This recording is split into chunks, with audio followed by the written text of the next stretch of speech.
Good evening, everyone, and welcome to the ribbon cutting ceremony at Palo Verde Park in North Peoria, located on North 73rd Avenue. We're about to get started. Thanks for joining us. And our Master of Ceremonies, John Sefton, will be stepping to the podium shortly.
Thanks for joining us, folks.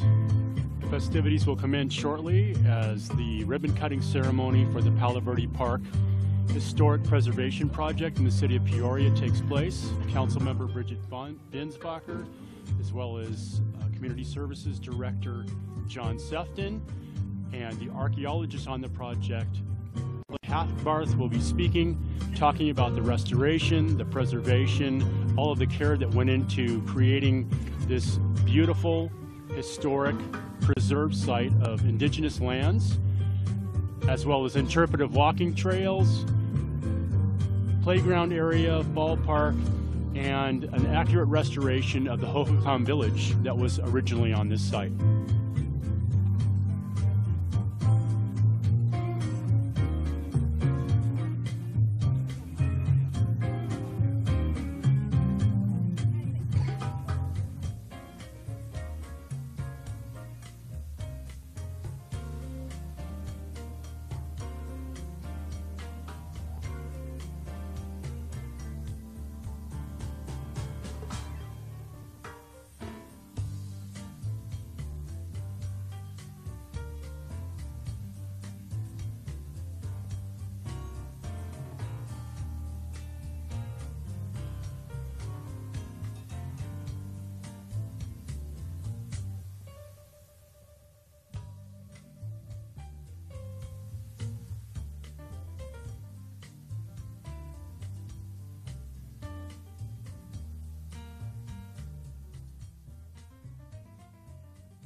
Good afternoon, and welcome to the City of Peoria's Palo Verde Park and Palo Verde Ruin Interpretive Trail Dedication and Ribbon Cutting Ceremony.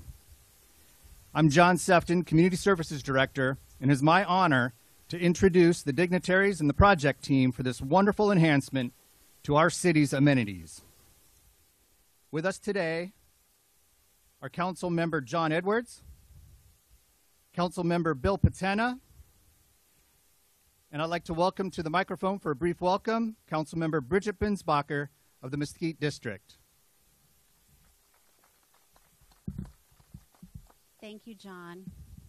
Good evening, everyone. Thank you all so much for being here. Welcome to Peoria's Interpretive Trail here at Palo Verde Park. This is a really special day. This is a big deal, and I'm glad you're all here to be part of this very important ceremony.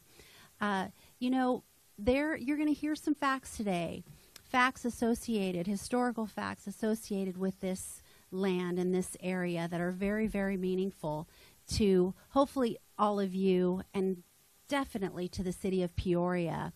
And as we develop, as many of you know, there's so much land to develop here in Peoria. And a very important part of that development process and growth is preserving our history and our culture. And this interpretive trail is absolutely representative of Peoria's commitment to doing just that. We want to be able to tell that story. And I hope that the facts that you learn today and what you learn from the signage as you experience this trail is as meaningful to you as it is to me, as it is to our city, and that you'll appreciate that history because it really does add tremendous value to your community, to your home, to the story that you have to share. And it's very important to Peoria that you experience that and we share that with all of our citizens. So I want to thank staff and all of the folks that were part of this effort, this very long effort to get to this point. It takes tremendous effort, collaboration, relationship building to get to this point and bring something like this to life. So please give them a round of applause because this is really a special day. So again, thank you all for being here. And I see some of the residents here that came over to take in the announcements today. Thank you for being here and enjoying this beautiful park and this beautiful experience with us. Thanks. Thank you, Council Member. Now, I'd also like to welcome a handful of other dignitaries that are with us today. City Manager Jeff Tyne will be here momentarily. We have Adina Lund, Development Engineering Director. Thank you, Adina. Chris Hawkes, Planning and Community Development Director. Thank you, Chris. And a number of other staff are here as well. Jen Stein, Communications Manager. We're trying something new right now. We are live on Facebook and Channel 11 TV. We want to thank you guys for tuning in and being here today. For this project, and as Councilmember mentioned, it takes a lot of folks. With us today from our key project team are Mark Hackbarth of Logan Simpson Design. He's going to speak to us in a few moments. Wayne Colbank of Logan Simpson Design as well. Wayne, thank you for being here. Dave Hollyfield from Hunter Design Contracting is here. Steve Kilroy from Hunter Contracting. These are the guys that did the heavy lifting, literally, by moving all of the rocks and the channel embankment to keep that in place. And I also want to thank our Parks, Neighborhood and Community Parks Manager, Jake Eason, for his oversight. And while he wasn't listed originally, Rich Costa, our CIP project manager, he has been very much a driver in making sure that this gets accomplished. So thank you, Rich, for all the work and dedication that you put towards this. In 2011, Peoria contracted with Logan Simpson Design to complete the Palo Verde Ruin Interpretive Plan. This plan includes a compilation of details on the history, artifacts, educational and interpretive materials, and recommendations for this site's stabilization. That's what we've constructed today. And I'd like to invite to give us a little more of the detail on this site of what it's been, what it is all about. And we recognize that we are certainly not the first architects, planners, inhabitants of this area. And Mark's going to give us a little more detail on his knowledge. Mark? Thank you. Well, I want to welcome all of you to Palo Verde. The archaeological site is listed on the National Register of Historic Places, and the city's foresight to do that is very unusual. If you look at the types of sites that have been put on the register, prehistoric sites are among the smallest amount. But this one, this Palo Verde site, is actually very, very important. It was occupied starting around AD 850, and it went up to maybe 1150. It's the largest village on the New River, and it was abandoned around maybe 1150, 1200, something like that. Its occupants are what archaeologists call hohokam, and it was during the colonial phase and the sedentary phase. There are periods before that and after that. But what we have here, where we're standing basically, is really the center of an 80-acre site. This site was occupied maybe by 400, 500 people at the height of its occupation, and probably was broken into about 15 to 17 residential areas. Each residential area would have been a household or maybe several households that were cooperating and married to each other as members. The part that is in the park is at the center of the site and has some of the largest surface materials that were recognized. Now, the site itself was first identified by archaeologists in 1930, so we've known about this site for quite some time. And this area has also been surrounded by prehistoric sites of much smaller but related time periods. In other words, this is the central village where people would be living most of the time. They would also have family members out several miles away, 10, 20 miles, at smaller sites that they would come into Palo Verde occasionally and have different activities. The location of those activities is very close to where we're standing now. Behind you, you'll notice that there is a reconstructed ball court. There was a second ball court that's just to the south of where we're standing, and that would have been the location where many people would come together and cooperate or discuss things of the day. Sports, possibly. Definitely economic activities would go on.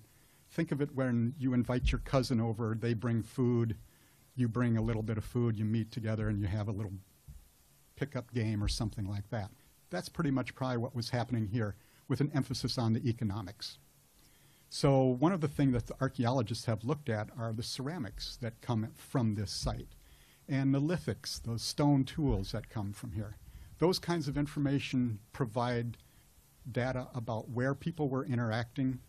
We have obsidian from Flagstaff area. We have shell from the Rocky Point area. We have other things such as cotton that we're certain of. A lot of faunal remains, think bighorn, desert mountain sheep, antelope, and deer. So this is a very unusual site in many regards, especially because of the use of that faunal material is very common here. What we have preserved behind us is about 15 to 20 acres. The preserve also extends into where we're standing. There are portions of it underneath where we are right now. And the city's recognition of the site's importance is indicated by the preservation of this stuff here. So what I hope is that you'll all appreciate what you have. It is extremely unique and rare, and that in the future, archaeologists will be able to come to this site and do some more studies because you've preserved it.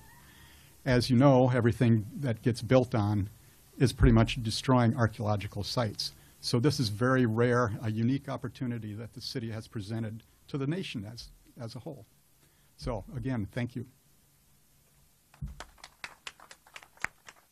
Thank you, Mark. Absolutely fascinating. And Mark is a wonder of information. And the thing I took away from that is that Peoria has been home to spring training for much longer than 25 years, that sports has been an important part of the culture of Peoria. So with that, I would like to invite members of our Historic Preservation Committee to come to the ribbon. The elected officials, please join us at the ribbon for a ribbon cutting. We'll make it quick before we lose the sun and the lighting. And we'll make it official that we've dedicated the Palo Verde Interpretive Plan and the ruin and associated information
Again, thank you all for being here tonight. Mark will be around to ask questions. We'll do a quick tour of the site. We'd enjoy that each and every one of you comes with us. And as you leave, we have commemorative water bottles here and some delicious foods. So thank you all for coming out today. Thank you, Facebook, for tuning in. And thank you, Peoria.